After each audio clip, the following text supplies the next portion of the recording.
What if I told you that one of the most powerful empresses in history, Theodora of Byzantium, was not born into silk, but into shame?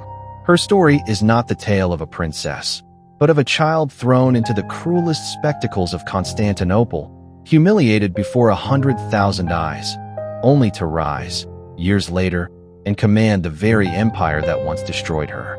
Tonight, let us travel back to the 6th century, to the roaring Hippodrome, where blood, lust, and power intertwined, and where a broken girl became the most dangerous woman Byzantium had ever known.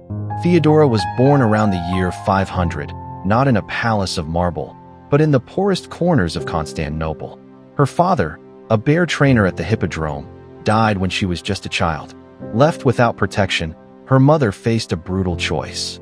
In Byzantium, a woman without a husband had almost no path to survive, except through prostitution or begging. So, she sold her daughters into the city's entertainment industry, a world that blurred the line between performance and degradation. The Hippodrome was more than a racetrack. It was a theater of cruelty. Women like Theodora were forced to act out ancient myths, scenes that stripped them of dignity, ending in nudity, ridicule, and sometimes acts too shameful to name. Chroniclers like Procopius, her enemy, claim she even performed shocking acts involving trained animals, though we must remember, much of this may have been slander. Still, the truth remains. Constantinople thrived on a system that taxed brothels, licensed erotic shows, and reduced women to nothing more than state-owned property. Byzantine society built a cruel hierarchy of sexual exploitation. At the top were the courtesans of the aristocracy, educated women who dined with nobles. Below them, the licensed brothel workers, taxed by the empire.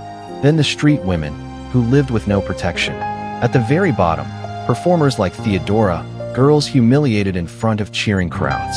Public degradation became entertainment, and for Theodora, survival meant embracing the humiliation and turning it into armor. But fate had other plans. Around the age of 25, Theodora caught the attention of a man who would one day rule the empire, Justinian. He was nearly 40, nephew of Emperor Justinian, and obsessed with her. Yet Byzantine law forbade marriage between nobles and women who had ever been actresses or prostitutes. Theodora was both. For 5 years, they lived in defiance of law.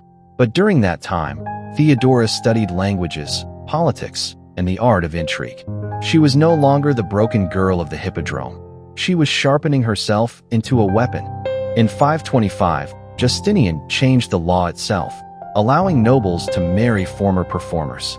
It was written for one reason alone: Theodora. Their marriage scandalized the aristocracy, but Justinian was unmoved. When he rose to the throne in 527, Theodora was not merely crowned as empress. She was declared his co-ruler.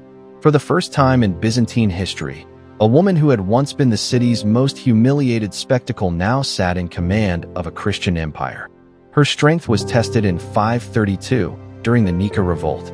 The city was burning, and 30,000 rebels surrounded the palace. Justinian was ready to flee, his crown nearly lost. But Theodora rose before the court and delivered words that history would never forget. "Purple is a glorious shroud. I would rather die an empress than live in exile." Her iron will forced Justinian to stay, and with ruthless precision, their generals slaughtered the rebels. 30,000 bodies lay in the Hippodrome where Theodora had once been humiliated. Now, she was the one who gave the order. Yet Theodora was not only ruthless, she was strategic. She passed laws protecting women from violence, offered shelters for prostitutes, and decreed that rapists could lose everything, even their lives. Her policies gave women a voice in a world designed to silence them. But she also built a vast network of spies, using secrets and scandals to destroy enemies quietly. Unlike emperors who killed publicly, Theodora preferred exile, disgrace, and whispers in the dark. Her enemies did not die as martyrs, they faded as shadows. For 21 years, Theodora ruled with Justinian, an empress forged from humiliation, sharpened by survival, and remembered as both savior and tyrant. She proved that absolute power can be born from the depths of absolute shame. When she died in 548, Justinian never truly recovered. Her story remains one of history's most shocking transformations, a warning that those society seeks to break may one day rise to rule it.